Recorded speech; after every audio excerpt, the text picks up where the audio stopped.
Good morning students, welcome to the science academy.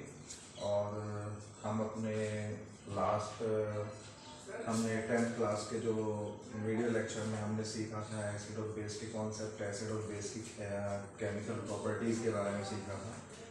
अब हम उससे थोड़ा आगे चलते हैं इस कॉन्सेप्ट को लेके, और वो है हमारा सॉल्ट्स।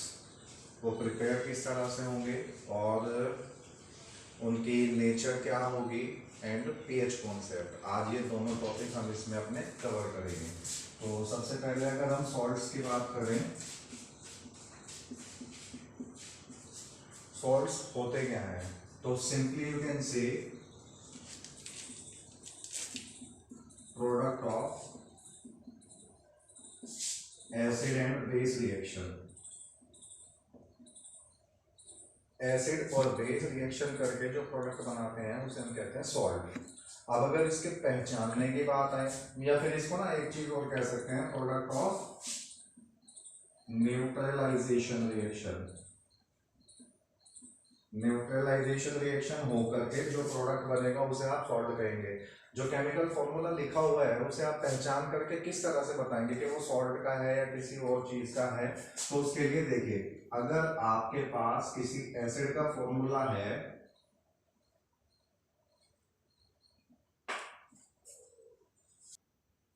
इस एसिड में से अगर हम एक H माइनस कर दें और कोई मेटल का एटम ऐड कर दें तो वो सॉल्ट का फॉर्मूला बन जाएगा। कैसे? देखो, जैसे हमारे पास मान लीजिए HCl है और इस HCl में से मैं H हटा दूं और कोई भी मेटल ले लीजिए आप, कोई भी मेटल, पहले सिंपल ले लेते हैं Na, तो इसकी जगह पे अगर मैं NaCl जोड़ देता हूं तो ये सॉल्ट का फॉर्मूला है NaCl। अगर मान लीजिए आपके पास H2SO4 है, आप यहां से H हटा दें और कोई भी मेटल ऐड कर दें, यहाँ कैल्शियम ऐड कर देता हूं मैं Ca, तो इसकी जगह पे ये आ जाएगा CaSO4, ये भी एक सॉल्ट हो गया। अगर मान लीजिए यहां पर हमारे पास HNO3 है, नाइट्रिक एसिड है, इसमें से मैं H रिमूव कर दूं और यहां पर मैग्नीशियम मेटल को ऐड कर दूं, कोई भी मेटल ले सकते हैं, तो उसकी जगह पे यहाँ पे Mg आ जाएगा और इसकी वैलेंसी 2+ होती है NO3 और 1 माइनस, तो ये क्रॉस करके जब आप लिखेंगे इसको, ये 1 इधर आ जाएगा और ये 2 इधर आ जाएगा, ये हो जाएगा MgNO3 का होल ट्वाइस। तो ये भी एक सॉल्ट होगा। मान लीजिए आपके पास है एसिटिक एसिड CH3COOH, इसमें से आप H निकाल दें और Na लगा दें, तो ध्यान रखिएगा कि इसमें 4 H हैं, लेकिन H जो रिलीज होगा केवल वो एक वाला होता है। इसमें कंफ्यूजन मत रखिएगा, 10th क्लास में बहुत सारे बच्चों को कंफ्यूजन हो जाती है। तो जो रिमूवेबल H होता है वो सिर्फ ये होता है, तो यही H रिमूव करना है और इसकी जगह Na लगा देना है, CH3COO Na और H अलग हो जाएगा, तो ये भी एक सॉल्ट है। इस सॉल्ट का नाम होगा सोडियम और ये आयन का नाम है एसीटेट आयन, तो सोडियम एसीटेट, इसका नाम हो जाएगा। ठीक है, तो इस तरह से हम कोई फॉर्मूला सॉल्ट का है या नहीं है वो देख सकते हैं कि उसमें बाद वाला जो हिस्सा होगा निगेटिव वाला वो किसी एसिड से होगा और उस निगेटिव हिस्से के साथ कोई मेटल एटम जुड़ा हुआ रहेगा।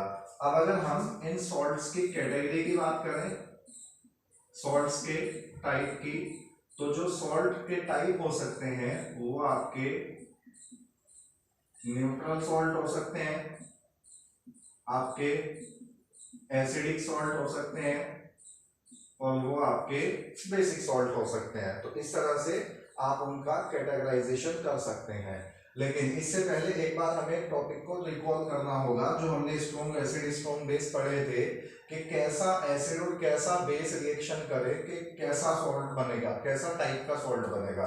तो देखो यहाँ पे स्ट्रॉन्ग एसिड, ये बहुत ध्यान से नोट कीजिएगा। स्ट्रॉन्ग एसिड कौन कौन से थे हमारे? HNO3, H2SO4 और HCl। वीक एसिड ये हमारा होगा जैसे CH3COOH, H2CO3, H3PO4 ये हमारे वीक एसिड की कैटेगरी में आएंगे। अब जैसे बात कर लेते हैं स्ट्रॉन्ग बेस की। स्ट्रॉन्ग बेस की कैटेगरी में हमने दो चीजें ली थी, KOH एंड NaOH। और वीक बेस के केस में हम यहां पर OH की जो भी चीजें बची वो आप ले सकते हैं। CaOH ट्वाइस ले लीजिए, NH4OH ले लीजिए, MgOH ट्वाइस ले लीजिए, या फिर कोई और FeOH ट्वाइस ले लीजिए। ये सब आपके वीक बेस की कैटेगरी में आएंगे। एक तो टाइप ऑफ सॉल्ट पहचानने के लिए आपको ये कॉन्सेप्ट 100% आना चाहिए, तभी आप इस कॉन्सेप्ट को आगे समझ पाएंगे। तो एक तो इसे नोट करें। दूसरी चीज,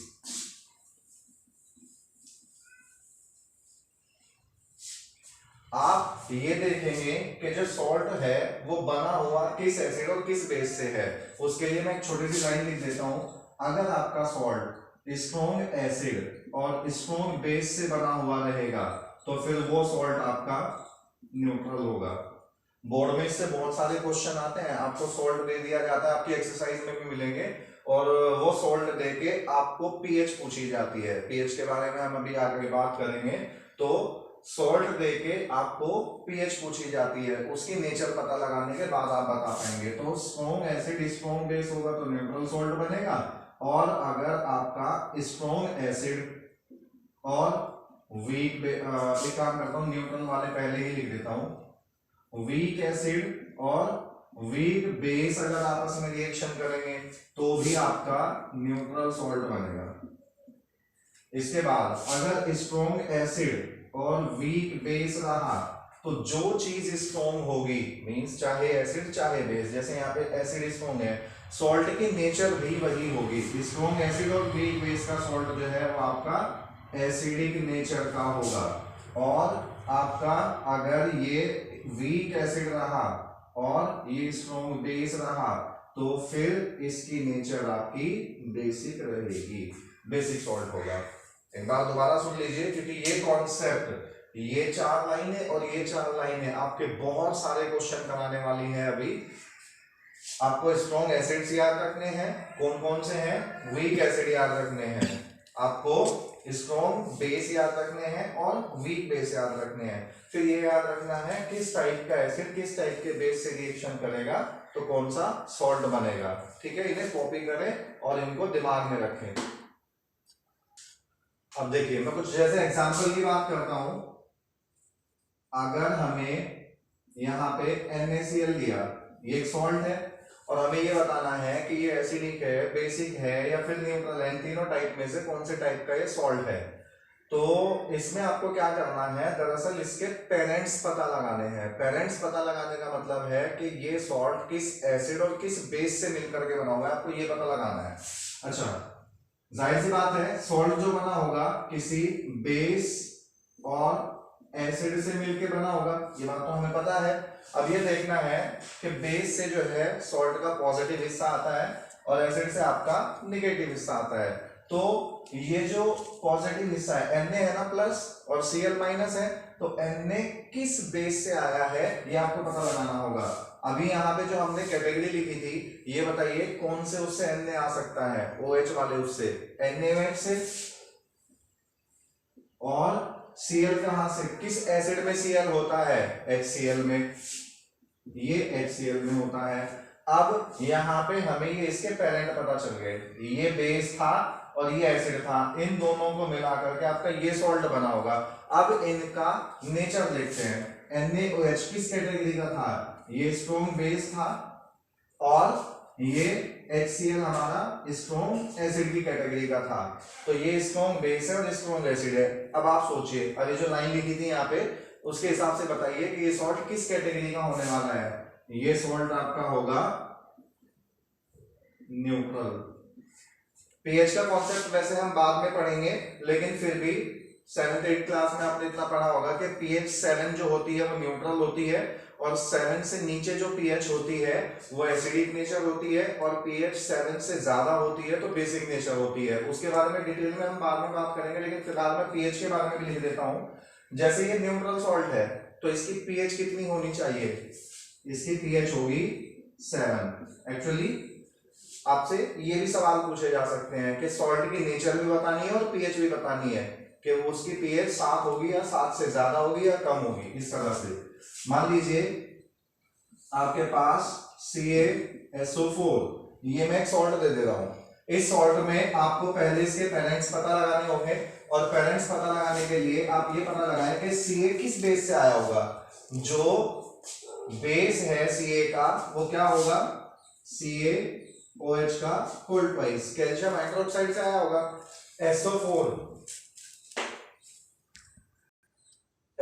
जो है हमारा वो H2SO4 एसिड से आया होगा। तो ये इसके हमें पेरेंट पता लगे, ये बेस इसका पेरेंट है और ये एसिड इसका पेरेंट है। इनकी नेचर CaOH ट्वाइस हमारा किस कैटेगरी में था, आप इसको देख लें, ये हमारा वीक बेस की कैटेगरी में था। और अगर H2SO4 की बात करेंगे ये हमारा स्ट्रॉन्ग एसिड। अब इस सॉल्ट की हम नेचर बता सकते हैं, देखिए वीक बेस है और स्ट्रॉन्ग एसिड है, जो भी चीज इनमें से स्ट्रॉन्ग होगी उसी की नेचर के जैसा होगा। तो ये जो सॉल्ट है हमारा ये कैसा होने वाला है, एसिडिक। और एसिडिक सॉल्ट की पीएच कितनी होती है, यहाँ पे हम लिख सकते हैं कि इसकी पीएच जो है विल बी लेस देन 7, 7 से कम होगी इसकी पीएच। अगर हम यहाँ पे बात करें NH4Cl ले लेते हैं, अमोनियम क्लोराइड। इस अमोनियम क्लोराइड में यहाँ पे इसके पेरेंट पता लगाने के लिए हमें क्या करना होगा, NH4 किस बेस से आया होगा। अगर आपको फॉर्मूले याद है एसिड और बेस के जो अभी हमने लिखे थे तो उसके हिसाब से हम यहाँ लिख देंगे कि ये NH4 जो है ये आया होगा NH4OH से, और Cl किस एसिड से आया होगा, HCl से। और ये आपका क्या है, ये एक वीक बेस है और ये आपका स्ट्रॉन्ग एसिड है। तो इस सॉल्ट की जो नेचर होगी वो कैसी होगी, एसिडिक नेचर होगी। और इसकी पीएच जो होगी वो आपकी लेस देन 7 होगी। अगर हम नेक्स्ट एग्जांपल ले लेते हैं, जैसे मान लीजिए MgCO3 ले लेता हूं मैं, मैग्नीशियम कार्बोनेट ले लेते हैं। इसके पेरेंट्स पता लगाने हैं, Mg का बेस क्या रहा होगा, इसका बेस रहा होगा MgOH ट्वाइस, ठीक। और CO3 किस एसिड में होता है, ये होता है H2CO3 में।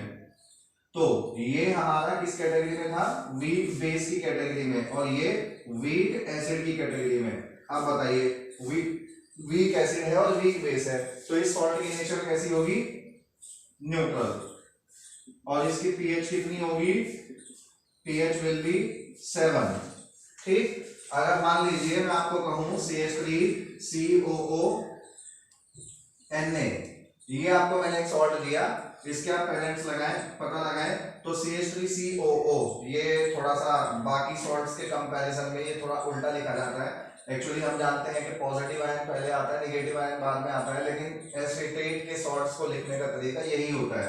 तो ये एसिड होगा इसका CH3COOH एसिटिक एसिड, और ये आया होगा आपका NaOH से, तो ये आपका है क्या, वीक एसिड, और ये स्ट्रॉन्ग बेस।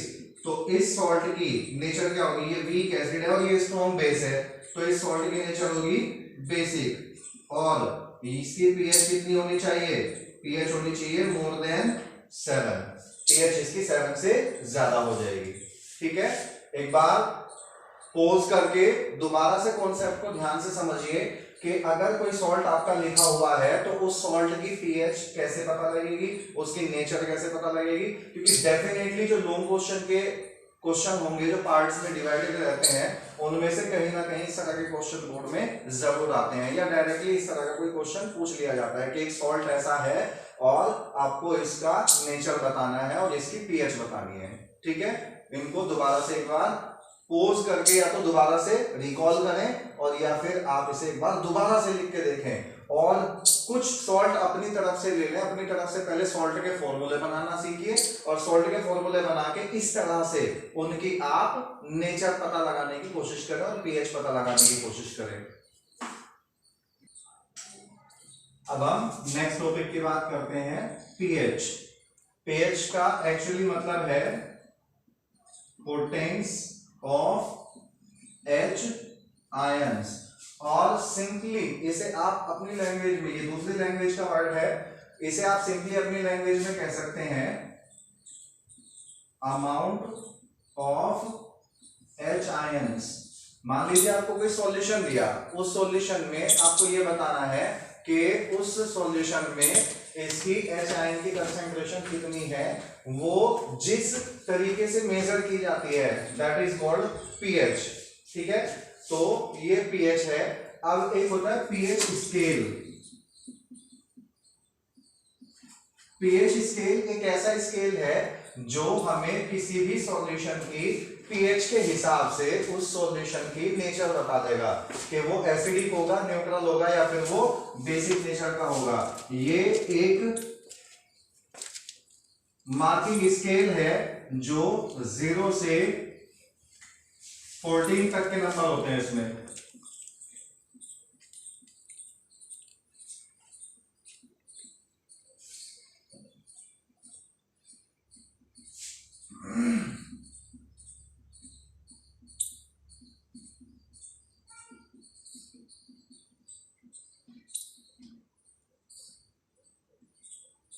इस तरह से तो जो भी चीज pH 7 वाली होगी, जिसकी भी pH 7 होगी, वो आपकी न्यूट्रल होती है। ठीक है, ना ही वो एसिडिक होती और ना ही वो बेसिक होती। दरअसल होता क्या है कि उसमें H प्लस आयन, उस सॉल्यूशन में H प्लस आयन और OH माइनस आयन जो हैं वो दोनों इक्वल होते हैं। और जब किसी सॉल्यूशन में H प्लस आयन और OH माइनस आयन इक्वल होते हैं तो वो बैलेंस हो जाते हैं, इसलिए वो चीज न्यूट्रल हो जाती है। अगर ये pH 7 से नीचे जाती है तो फिर आपका सॉल्यूशन होता चला जाएगा एसिडिक। ठीक है, जितनी ज्यादा pH कम होगी, नेचर ऑफ सॉल्यूशन एसिडिक उतनी ही ज्यादा होगी। आप इसे ये कह सकते हैं कि एसिडिक नेचर जो है वो pH के इनवर्सली प्रोपोर्शनल होती है। इसका मतलब ये है कि अगर pH बढ़ेगी तो एसिडिक नेचर घटेगी और pH घटेगी तो एसिडिक नेचर बढ़ेगी। ऐसे ही अगर pH 7 से आपकी ज्यादा होती है तो उस कंडीशन में आपका सॉल्यूशन जो है वो बेसिक नेचर का हो जाएगा। और बेसिक नेचर का हो जाएगा तो हम यहाँ पे ये लिख सकते हैं कि pH directly proportional to basic nature होता है। इसका मतलब है कि pH जितनी ज्यादा होगी, pH की वैल्यू जितनी ज्यादा बढ़ेगी, जितने स्टेप आगे चले जाओगे, बेसिक नेचर उतनी ज्यादा होती चली जाएगी। So this is the concept of pH scale. ये pH स्केल का कॉन्सेप्ट है। दोबारा से सुनिए, अगर pH 7 हुई तो वो सब्सटेंस न्यूट्रल होगा, चाहे वो सॉल्ट हो चाहे वो सॉल्यूशन हो। अगर pH 7 से कम होती है तो फिर उस कंडीशन में वो चीज एसिडिक हो जाएगी। और अगर pH 7 से ज्यादा होती है तो जितनी ज्यादा होती चली जाएगी उतना ही ज्यादा उसकी बेसिक नेचर बढ़ जाएगी। ऐसे एग्जांपल मान लीजिए, मैं आपको ये कहूं कि आपके पास A, B, C और D, ये आपके पास 4 टेस्ट ट्यूब हैं। ठीक है, और इन 4 टेस्ट ट्यूब में आपके पास इसकी pH जो है वो 6 है, इसकी pH मान लेते हैं आपकी 7.5 है, इसकी pH आपके पास में मान लीजिए 7 है और इसकी pH आपके पास 10 है। तो आपको मान लीजिए ये कहा गया है कि इनमें से ये बताओ कौन सी सॉल्यूशन, ये 4 टेस्ट ट्यूब है और इन 4 टेस्ट ट्यूब में आपके पास सॉल्यूशन दिए हुए हैं जिनकी pH ये है। आपको ये कहा कि बताओ इनमें से कौन एसिडिक है, कौन बेसिक है और कौन न्यूट्रल है। तो यहाँ पे हम करेंगे एसिडिक, बेसिक और न्यूट्रल। हमने ये तीनों कैटेगरी लिख ली। एसिडिक की कैटेगरी में अभी हमने बात की कि 7 से कम, चाहे 6.8, 6.9 ही क्यों ना हो, उससे नीचे तो कहीं भी चले जाइए, जो 7 से कम होगी वो तो आपके एसिडिक होंगे। तो इसमें देख लीजिए 7 से कम कौन है, A। तो इसमें जो A टेस्ट ट्यूब में सॉल्यूशन है आपका, वो आपका एसिडिक नेचर का होगा। अगर हम बेसिक नेचर की बात करें तो 7 से चाहे 7.1 7.2 कितनी भी हो और 14 तक कहीं भी चले जाओ आप, तो 7 से जितनी भी ज्यादा होगी उतना ही ज्यादा बेसिक नेचर ज्यादा होगी। तो देख लीजिए 7 से ज्यादा किसमें है, एक बी में है और एक डी में है, तो बी टेस्ट ट्यूब का सॉल्यूशन और डी टेस्ट ट्यूब का जो सॉल्यूशन है वो आपका बेसिक नेचर का होगा। न्यूट्रल सॉल्यूशन कौन सा होगा, जिसकी पीएच 7 होगी, तो सी वाला आपका ये इस कैटेगरी में आएगा। एक तो क्वेश्चन आपका इस तरह से बन सकता है, दूसरे टाइप का क्वेश्चन आपका यहाँ पे इस तरह से बनता है कि इनको इंक्रीजिंग या डिक्रीजिंग बेसिक नेचर में लगाइए। एक काम करो, बेसिक में लेते हैं, इंक्रीजिंग बेसिक ऑर्डर में लगाइए। बेसिक ऑर्डर का मतलब है इंक्रीजिंग, मतलब सबसे पहले सबसे कम बेसिक को लिखना है, फिर उससे ज्यादा बेसिक को लिखना है, फिर उससे ज्यादा बेसिक को, फिर सबसे ज्यादा बेसिक को, ऐसे करके लिखना है। तो सबसे कम बेसिक कौन होगा, जिसकी पीएच सबसे कम होगी, और सबसे कम पीएच वाला कौन होगा आपका, वो है आपका सबसे पहले ए आएगा, ये सबसे कम बेसिक नेचर का है, इसके बाद ग्रेटर देन का साइन लगा देंगे, इससे बाद में कौन आएगा, सी, क्योंकि इसकी पीएच 7 है, ठीक है, और फिर ग्रेटर देन का साइन लगाएंगे। इससे ज्यादा बेसिक नेचर किसकी होगी, जिसकी इससे ज्यादा पीएच होगी, और इससे ज्यादा पीएच है इसकी, फिर आएगा आपका बी, और सबसे लास्ट में सबसे ज्यादा बेसिक नेचर किसकी है, जिसकी पीएच सबसे ज्यादा है, डी। इस तरह से ये आपका इसका बेसिक ऑर्डर का इंक्रीजिंग ऑर्डर हो गया। अगर हम बात करें नेक्स्ट क्वेश्चन की, आपको मान लीजिए ये कहा गया कि आप इंक्रीजिंग एसिडिक नेचर के बारे में बताइए। तो इंक्रीजिंग एसिडिक नेचर का मतलब है सबसे कम एसिडिक को सबसे पहले लिखेंगे, सब और उससे ज्यादा एसिडिक, उससे ज्यादा एसिडिक को बाद में लिखेंगे। तो सबसे कम एसिडिक कौन होगा, यहां पे हमने लिखा है कि अगर पीएच कम होगी तो एसिडिक नेचर ज्यादा होगी, और पीएच ज्यादा होगी तो एसिडिक नेचर कम होगी। तो इसका मतलब क्या हुआ, जिसकी पीएच सबसे ज्यादा है वो सबसे कम एसिडिक नेचर का होगा। तो सबसे ज्यादा पीएच डी सॉल्यूशन की है, तो सबसे कम एसिडिक नेचर तो इसकी होगी, इससे ज्यादा एसिडिक नेचर थोड़ा इससे कम पीएच का जो है ये बी, इसकी होगी। इसके बाद में 7 वाला आएगा मींस सी, और इसके बाद में ए। देखिए सबसे कम पीएच ए टेस्ट ट्यूब के सॉल्यूशन की है, जिसकी पीएच सबसे कम होगी उसकी एसिडिक नेचर सबसे ज्यादा होगी, हमने ये बात की। तो इस तरह के क्वेश्चन आपके या तो इनमें से एसिडिक, बेसिक और न्यूट्रल फाइंड आउट करने होते हैं, या आपको इंक्रीजिंग और डिक्रीजिंग ऑर्डर में इनको प्लेस करना होता है, ठीक है। उस बेसिस पर आप इनको इंक्रीजिंग और डिक्रीजिंग एसिडिक, बेसिक नेचर के ऑर्डर में लगा सकते हैं, जिस तरह से भी आपसे क्वेश्चन पूछा जाएगा। इनको आप नोट करें और एक बार दोबारा से समझ ले, ध्यान दें, क्योंकि आगे के जो कॉन्सेप्ट होने जाने वाले हैं वो आपके इन्हीं सब चीजों पे डिपेंड करेंगे। और क्वेश्चन इस चैप्टर में से सबसे ज्यादा जो हॉट्स के क्वेश्चन आते हैं आपके बोर्ड के एग्जाम में, सबसे ज्यादा वो इसी क्वेश्चन में से आते हैं। और हॉट्स के क्वेश्चन आप तभी कर पाएंगे जब आप ये छोटी छोटी बातें आपको दिमाग में होंगी, ठीक है।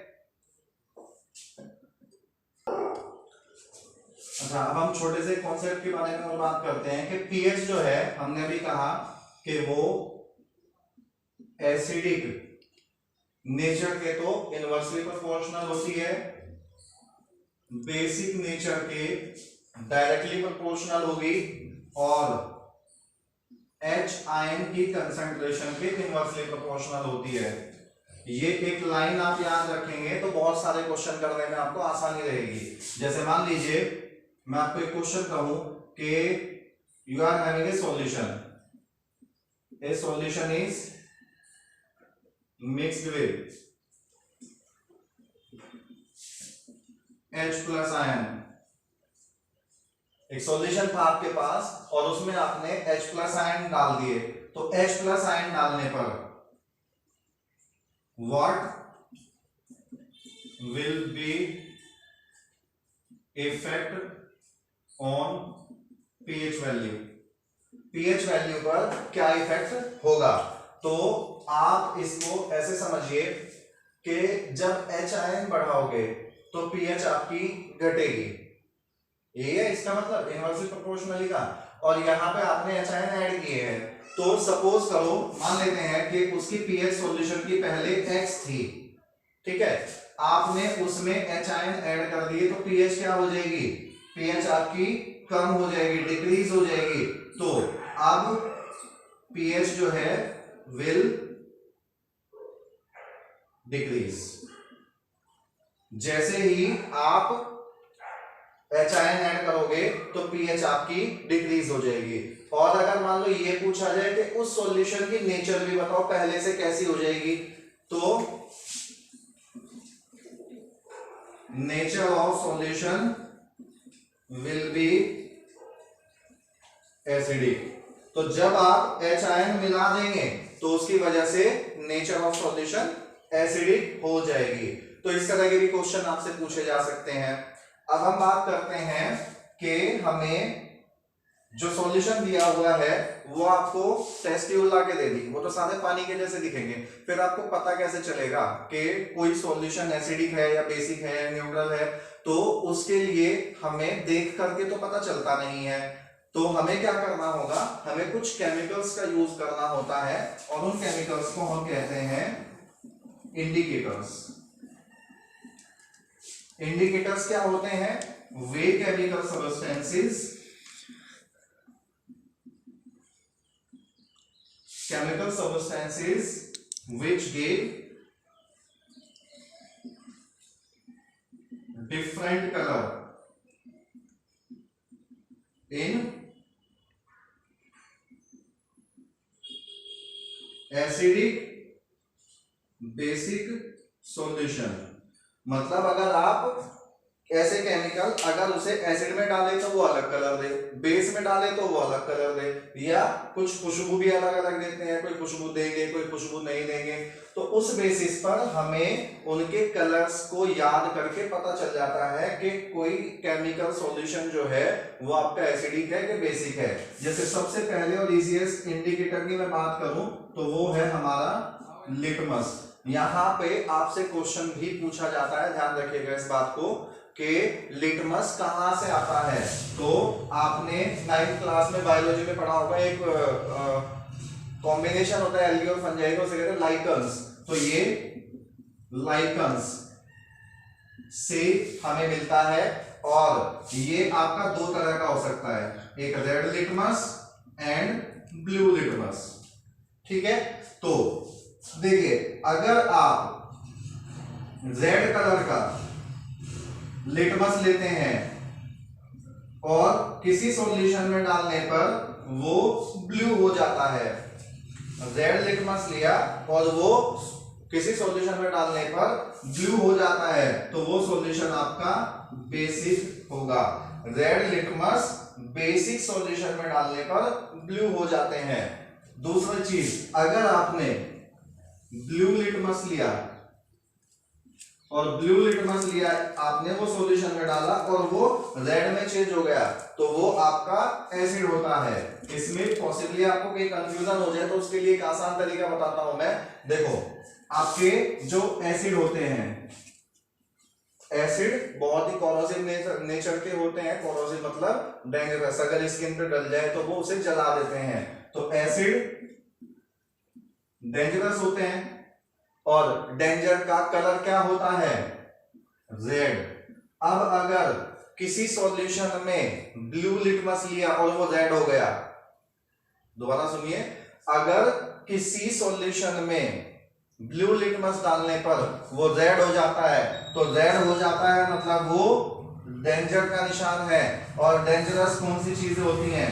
एसिड। तो इस तरह से आप उसको याद रख सकते हैं कि ब्लू सॉल्यूशन एसिडिक सॉल्यूशन में डालने पर रेड हो जाते हैं, तो वो इस तरह से याद रह जाएगा और दूसरे वाले को याद करने की आपको जरूरत नहीं पड़ेगी। इसका मतलब क्या हुआ? इसका उल्टा कि रेड वाले को ब्लू कौन करेगा? बेस करेगा। बहुत सारे क्वेश्चन तो आपको इसी पर बेस पूछे जाएंगे। इसके अलावा और भी कुछ इंडिकेटर हैं, कुछ मैं उनमें से आपको बता देता हूं और आपके लिए होमवर्क है कि कुछ आप टेबल अपने आप से बनाएं, उसमें कुछ इंडिकेटर आपको अपनी ओर से बनाने होंगे। बहुत सारे इंडिकेटर्स हैं जिनका हम यूज करते हैं, ठीक है। कुछ के बारे में आपको मैं बता देता हूं। जैसे देखिए, अगर हम यहाँ पे एक टेबल बनाए इंडिकेटर, और यहां पे एसिड लिख लें और यहां पर हम बेस लिख लें। तो इसमें देखो, अगर मैं बात करूं रेड लिटमस की, तो रेड लिटमस जो है अगर आप एसिड में डालेंगे तो क्या होगा, रेड लिटमस। हमने अभी बात की थी कि अगर हम ब्लू लिटमस को एसिड में डालेंगे तो रेड हो जाएगा, लेकिन वो ऑलरेडी रेड होगा तो उसका रेड ही कलर रहेगा, नो चेंज। या तो इसे आप रेड कलर लिख लीजिए या नो चेंज लिख लेंगे। और अगर रेड लिटमस को आपने किसी बेस में डाला तो वो कन्वर्ट हो जाएगा ब्लू सॉल्यूशन में। अब हम बात करते हैं ब्लू लिटमस की। ब्लू लिटमस जो है आप अगर एसिड में डालेंगे तो वो आपका होगा रेड में चेंज हो जाएगा, और अगर ब्लू लिटमस को आपने बेस में डाला तो उसमें नो चेंज। नो चेंज का मतलब ये है कि जैसा उसका कलर है वैसा ही रहेगा। अब 1 2 तीसरा इंडिकेटर मैं यहां लिख देता हूं, फिनोफ्थिलीन। फिनोफ्थिलीन, फिनोफ्थिलीन में अगर आप फिनोफ्थिलीन को एसिड में डालेंगे तो नो चेंज। फिनोफ्थिलीन एक कलरलेस सॉल्यूशन होता है, लैब में जब आप प्रैक्टिकल करेंगे आपको तब मिलेगा वो। अगर आप उसको फिनोफ्थिलीन को एसिड में डालेंगे तो नो चेंज, कोई चेंज नहीं होगा। लेकिन अगर आपने उसे बेस में डाल दिया तो वो सॉल्यूशन का कलर पिंक हो जाएगा। तो मान लीजिए आपके पास दो टेस्ट ट्यूब है, एक एसिडिक है और एक बेसिक है। आपको फिनोफ्थिलीन दिया, आपको ये बताना है कि कौन एसिड है इसमें कौन बेस है। दोनों पानी के जैसे देख के तो पता चलेगा नहीं, दोनों में आप एक एक बूंद जो है फिनोफ्थिलीन डालो। फिनोफ्थिलीन डालने पर जिसमें कलर चेंज ना हुआ वो तो आपका एसिड, और जिसमें आपका कलर चेंज हो गया, पिंक कलर का हो गया, वो आपका होगा बेस। इसके अलावा मैं यहां पे लिख देता हूं, कुछ आपके लिए लिख देता हूं मैं, आप फाइंड आउट करके लिखेंगे। जैसे चाइना रोज, गुड़हल के फूल की पत्तियां। चाइना रोज जो है आपका हिबिस्कस कह लीजिए या फिर चाइना रोज। तो उसके जो रेड कलर के फ्लावर होते हैं गुड़हल के, उसके पत्तों को पीस के उनका एक्सट्रैक्ट निकालेंगे और उसको भी हम यूज कर सकते हैं। इसके अलावा आप लिखिए रेड कैबेज, जो चाउमीन वगैरह में एक पर्पल से कलर की वो डाली जाती है, पत्ता गोभी, वो काट के डालते हैं, तो उसका एक्सट्रैक्ट निकाल करके भी आप यहाँ पे यूज कर सकते हैं। एक क्वेश्चन आपसे हाँ पूछा जाता है, बहुत इंपॉर्टेंट है, टर्मरिक, हल्दी। हल्दी भी आपका इंडिकेटर का काम करती है, और वो आपको थोड़ा सा मैं प्रैक्टिकली हिंट दे दूं, चाहे तो आप इस एक्सपेरिमेंट को घर पे भी कर सकते हैं। आप एक काम करें, एक कागज का छोटा टुकड़ा लें और उस टुकड़े पर आप हल्दी का छोटा सा पेस्ट बना के और वो उस कागज पर व्हाइट पेपर पर निशान लगा दें। निशान लगाने के बाद जब आप उसे साबुन लें कपड़े धोने की, और या कोई भी साबुन लें, उस साबुन को जब आप इस पे अप्लाई करेंगे तो ये कलर हल्दी का पहले तो येलो रहेगा, तो ये कलर आपका पहले येलो रहेगा, लेकिन जैसे ही आप इस पे सोप लगा देंगे तो ये आपका रेड हो जाएगा। इसका मतलब क्या हुआ, देखो जो सोप होती हैं वो आपकी बेसिक नेचर की होती हैं, वो बेस से बनती हैं। तो इसका मतलब क्या हुआ कि हल्दी जो है, टर्मरिक जो है, वो बेस के साथ में रेड कलर देती है।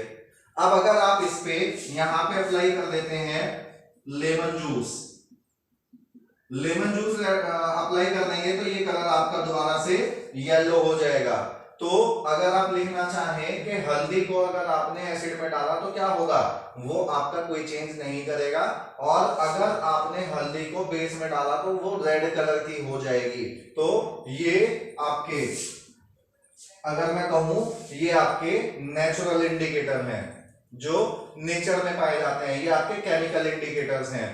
तो इस तरह से ये कलर वाले इंडिकेटर हैं जो एसिड या बेस में। एक और लिख देता हूं, ढूंढ के लिखिएगा आप, आपके लिए थोड़ा सा होमवर्क है, आप इसे फाइंड आउट करके लिखेंगे तो आपको याद रखने में, मेमोराइज करने में ज्यादा आसानी रहेगी। एक लिख देता हूं मिथाइल ऑरेंज, ये भी इंडिकेटर है जो कलर चेंज करके आपको बताता है। कुछ इंडिकेटर ऐसे होते हैं जिनका आपको, उन्हें कहते हैं हम ओल्फैक्टरी इंडिकेटर। ऑल्फैक्टरी का मतलब होता है स्मेल से, सूंघने की शक्ति से। तो जो इंडिकेटर ऐसे हो जो अलग अलग उसमें अलग अलग तरह की स्मेल देते हो वे हमारे ऑल्फैक्टरी इंडिकेटर कहलाते हैं। जैसे ऑनियन एक्सट्रैक्ट, अगर आप प्याज का रस लें और प्याज के रस को लेकर आप मान लीजिए उसको एसिड में डाल देते हैं तो नो चेंज, इसका मतलब जैसी उसकी स्मेल है वैसी ही उसकी स्मेल आती रहेगी। लेकिन अगर आपने उसको बेस में डाल दिया किसी तो उसकी नो स्मेल, उसकी स्मेल जो है वो खत्म हो जाएगी प्याज के रस की, ऑनियन एक्सट्रैक्ट की। ऐसे ही आपका वनीला एक्सट्रैक्ट होता है, वनीला एक्सट्रैक्ट भी अलग अलग सॉल्यूशन में अलग अलग स्मेल देता है। तो इस तरह से ये इंडिकेटर्स आपको याद रखने हैं। इसके बाद हम एक बहुत ही इंपॉर्टेंट इंडिकेटर की बात करते हैं। ये तो आपसे पॉसिबली डायरेक्टली क्वेश्चन पूछे जाएं, लेकिन उससे बोर्ड में आपके क्वेश्चन हमेशा पूछे जाते हैं, और वो है हमारे पास यूनिवर्सल इंडिकेटर। और यूनिवर्सल इंडिकेटर एक्चुअली बहुत सारे इंडिकेटर्स का मिक्सचर होता है। तो यूनिवर्सल इंडिकेटर जो है उसको आपको देखिए, इसमें मैं डिफरेंस बताता हूं। ये जितने भी इंडिकेटर हमने अभी तक पढ़े ये आपको सिर्फ उनकी नेचर बता सकते हैं कि कोई सॉल्यूशन एसिडिक है और या फिर बेसिक है। ये इंडिकेटर्स केवल इतना बता सकते हैं। लेकिन यूनिवर्सल इंडिकेटर आपको कंपेयर भी करवा सकता है। मान लीजिए दो सॉल्यूशन एसिडिक हैं, उनमें से कौन ज्यादा एसिडिक है ये भी आपको पता चल जाएगा बाय यूजिंग यूनिवर्सल इंडिकेटर। मान लीजिए दो सॉल्यूशन आपके बेसिक हैं, उनमें से कौन ज्यादा बेसिक है वो भी आपको यूनिवर्सल इंडिकेटर से पता चल जाएगा। तो इसके लिए मैं समझाने के लिए एक बार पीएच स्केल फिर से बना देता हूं। मान लीजिए 7 है, तो यहां पर आपका कोई भी सॉल्यूशन वो न्यूट्रल होगा। इधर की साइड में आप जाएंगे तो सॉल्यूशन आपका एसिडिक होगा, और इधर की साइड में जाएंगे तो सॉल्यूशन आपका बेसिक होगा। ये 14 कर लेते हैं, ये 0 कर लेते हैं। तो यूनिवर्सल इंडिकेटर ध्यान रखिएगा, अगर किसी भी सॉल्यूशन में डालने पर वो ग्रीन कलर दे दे तो ये समझ लीजिएगा यूनिवर्सल इंडिकेटर आपका किसी भी सॉल्यूशन में डालने पर ग्रीन कलर दे रहा है तो इसका मतलब होगा कि वो सॉल्यूशन आपका न्यूट्रल है। अब अगर इससे कम पीएच होगी, कम पीएच का मतलब एसिडिक नेचर होगी, तो यहां पे देखिए वो थोड़ा ऑरेंज कलर का देगा जब 5 या 6 के आसपास पीएच रहेगी। और उसके बाद में वो जो है आपका पहले काम करता है, थोड़ा सा हल्का येलो कर लेते हैं इस कलर को, येलो, फिर ऑरेंज, फिर पिंक, फिर लाइट रेड और फिर डार्क रेड। इस तरह से इसका मतलब अगर 6 के आसपास पीएच हुई तो येलो कलर देगा, अगर 5 के 4.5 5 के आसपास पीएच हुई तो ऑरेंज देगा, पिंक देगा, और 2 3 1 के 2 के या 3 के आसपास हुई तो रेड कलर देगा, और अगर 1 के आसपास पीएच हुई जो HCl वगैरह के सॉल्यूशन की होती है तो उस कंडीशन में वो आपको डार्क रेड कलर देगा। ठीक है, ऐसे ही अगर पीएच 7 से ज्यादा हुई तो वो आपको कलर देगा हल्का सा ब्लूइश, पहले तो ये लिख लेंगे, फिर वो स्काई ब्लू जैसा कलर देगा, फिर वो आपको इंडिगो टाइप का कलर देगा, फिर वो आपको वॉयलेट कलर देगा। तो वॉयलेट कलर अगर दे रहा है यूनिवर्सल इंडिकेटर तो इसका मतलब ये समझ लीजिएगा कि वो स्ट्रॉन्ग बेस है। अगर रेड कलर दे रहा है तो स्ट्रॉन्ग एसिड होगा, और अगर वॉयलेट कलर दे रहा है तो फिर सॉल्यूशन आपका स्ट्रॉन्ग बेस होगा। ठीक है, अगर पिंक कलर दे रहा है तो वो वीक बेस होगा, अगर वो स्काई ब्लू टाइप का कलर दे रहा है तो वो वीक बेस होगा, पिंक कलर दे रहा है तो वीक एसिड होगा। इस तरह से बाय यूजिंग यूनिवर्सल इंडिकेटर आप ये बता सकते हैं कि कोई सॉल्यूशन आपका पीएच कितना है, उसकी एसिडिक नेचर कितनी है, और दूसरे सॉल्यूशन से अगर 2, 3 या 4 आपके पास एसिडिक सॉल्यूशन है, उनकी एसिडिक नेचर का कंपैरिजन भी कर सकते हैं कि कौन ज्यादा एसिडिक है और कौन कम बेसिक है। तो अब जो हम थोड़ी देर पहले कॉन्सेप्ट पढ़ रहे थे, मैं एक बार रिकॉल करवा देता हूं आपको। एसिड और बेस वाले जो सॉल्ट की बात हो रही थी, मान लीजिए मैं आपके लिए यहां पे हम लिख लेते हैं Na2CO3 सोडियम कार्बोनेट, ये हमारे पास एक सॉल्ट है। तो आपसे ये सवाल भी पूछा जाएगा, जैसे फिनोल्फथलीन के बारे में पूछ लिया, या लिटमस के बारे में पूछ लिया, या यूनिवर्सल इंडिकेटर के बारे में पूछ लिया। मैं आपको ये इंडिकेटर्स का यूज इन क्वेश्चन में कैसे करना है वो आपको एक बार बता देता हूं। तो इसका नेचर पता लगाने के लिए पहले इसके मम्मी पापा पता लगाने होंगे आपको, पहले इसके पेरेंट्स पता लगाएंगे। तो Na कहां से आता है, ये आता है आपका NaOH से, और CO3 कहां से आता है, H2CO3 से, ठीक है। तो इस तरह से ये इसके पेरेंट पता चल गए। ये NaOH हमारा किस कैटेगरी में था, स्ट्रॉन्ग बेस की कैटेगरी में। H2CO3 जो है वो हमारा वीक एसिड की कैटेगरी में है। अब इसके हिसाब से इसकी नेचर बताइए, ये बेसिक नेचर का होगा, बेसिक नेचर होगी सॉल्ट की। और इसकी पीएच कितनी होगी, जब कोई चीज बेसिक होती है तो उसकी पीएच 7 से कम होती है या ज्यादा होती है, ज्यादा। तो pH will be greater than 7। तो यहां तक के क्वेश्चन को अभी हमने समझ लिए थे। अब इसके बाद मैं तुमसे पूछूं, मान लीजिए मैंने आपको फिनोल्फथलीन के बारे में बताया कि फिनोल्फथलीन अगर आप एसिड में डाल देते हो तो क्या होगा, कोई चेंज नहीं होगा। और फिनोल्फथलीन को आप अगर उसमें बेस में डाल देते तो पिंक कलर हो जाएगा। तो मान लो मैं आपसे यहाँ पे क्वेश्चन पूछता हूं कि आप ये बताओ कि Na2CO3 मैंने पानी में डाला, Na2CO3 पानी में डाला और उसका सॉल्यूशन बना लिया मैंने मिक्स करके, उसके बाद मैं उसमें फिनोल्फथलीन डालता हूं, तो बताओ कलर कैसा होगा। सोच के देखो, दोबारा से समझिए क्वेश्चन को कि Na2CO3 का सॉल्यूशन लिया, उसमें फिनोल्फथलीन डाला, तो बताओ फिनोल्फथलीन कैसा कलर देगा सॉल्यूशन में। पहले आपको क्या करना होगा, पहले आपको इस सॉल्ट के पैरेंट पता लगाने होंगे।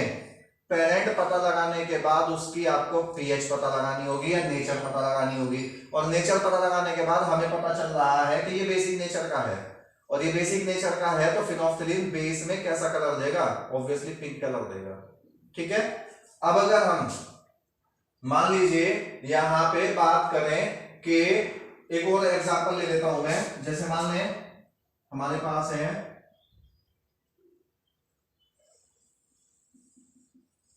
NH4 twice SO4, ammonium sulphate ले लेते हैं। तो अमोनियम सल्फेट की नेचर के हिसाब से हमें बताना है। मान लो मैं आपको ये कहूं कि मैंने आपको दिया है ले लेते हैं टर्मरिक ले लेते हैं, ठीक है। टर्मरिक और लिटमस से बात करेंगे हम। तो इसमें ये पूछा है कि इसमें बताना है कि वो डालने पर कलर क्या होगा। तो पहले इसके पैरेंट पता लगाएंगे, NH4OH अमोनियम हाइड्रोक्साइड से आया होगा, और ये H2SO4 सल्फ्यूरिक एसिड से आया होगा। ये आपका वीक बेस है, ये आपका स्ट्रॉन्ग एसिड है। अब बताइए ये किस टाइप का सॉल्ट है, जो चीज स्ट्रॉन्ग है उसे टाइप का होगा। तो ये सॉल्ट आपका एसिडिक होगा। एसिडिक सॉल्ट है तो इसके लिए आपको क्या करना होगा, पीएच, इसकी पीएच जो है विल बी लेस देन 7। अब अगर मैं इसमें लिटमस डाल देता हूं तो लिटमस, ब्लू लिटमस डालने पर बताइए इसमें क्या होगा। ब्लू लिटमस डालने पर इसमें उसका कलर चेंज हो जाएगा और वो रेड हो जाएगा। क्यों, क्योंकि ये एसिडिक सॉल्ट है।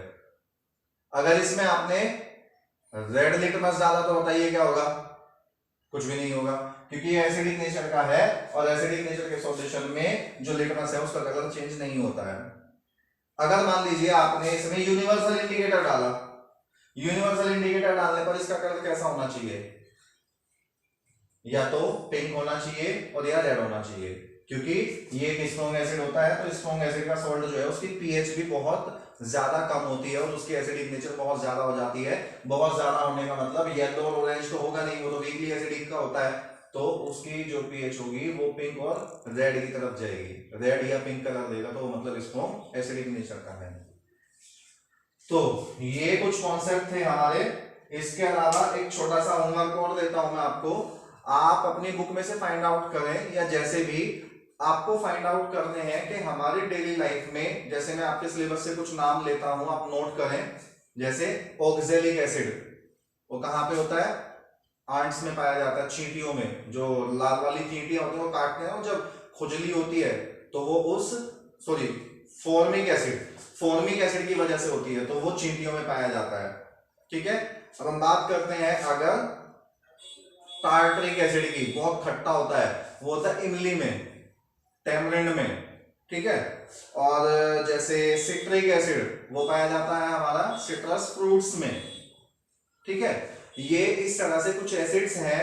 ऑक्जेलिक एसिड है, लैक्टिक एसिड है, and there are some many more. आपको फाइंड आउट करना है, तो आपके लिए मैंने आज 2 होमवर्क दिए हैं। एक तो आप कुछ इंडिकेटर्स के बारे में लिखेंगे कि उनका कलर कैसा होता है, और एक आप ये फाइंड आउट करके लिखेंगे कि कौन से जो हमारे डेली लाइफ के एसिड हैं वे कहां पर पाए जाते हैं। और इसके अलावा ध्यान रखिएगा स्टूडेंट्स, ये क्वेश्चन बहुत ही इंपॉर्टेंट है इस चैप्टर के। इन ऐसे क्वेश्चन की प्रैक्टिस मैक्सिमम टू मैक्सिमम कीजिएगा, नहीं तो इस चैप्टर से अगर लॉन्ग क्वेश्चन आ गया जो अलग अलग पार्ट्स में होता है, तो वो मैक्सिमम पॉसिबिलिटी आपकी यहीं से रहेगी। एक और पॉसिबिलिटी है, वो टॉपिक हम बाद में पढ़ेंगे सॉल्ट्स में से। तो यहां से भी बहुत ज्यादा पॉसिबिलिटी है कि आपके क्वेश्चन पूछे जाएं। आपको पेरेंट्स पता लगाने आने चाहिए, सॉल्ट की नेचर पता लगानी आनी चाहिए, और उसी के साथ आपको कौन इंडिकेटर उस सॉल्ट के सॉल्यूशन में कैसा कलर देगा ये आपको पता होना चाहिए। ठीक है, इनको प्रैक्टिस कीजिए, और कोई डाउट है, कोई क्वेरी है तो हमें कमेंट्स में लिख के भेजिए। ठीक है, थैंक यू।